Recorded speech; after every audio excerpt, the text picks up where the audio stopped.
Follow 2 steps for our knee health. You can have the bench. You need to sit straight and tall. Stretch the leg forward. Kick your heels. Keep the back straight. If you are not able to keep the back straight, then keep your bench close to the wall. Kick the heel and then extend the toes.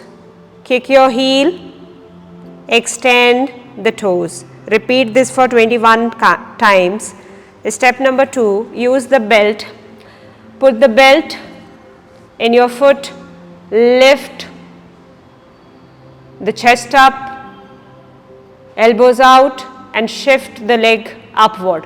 Hold here and then exhale down. Repeat this 7 rounds.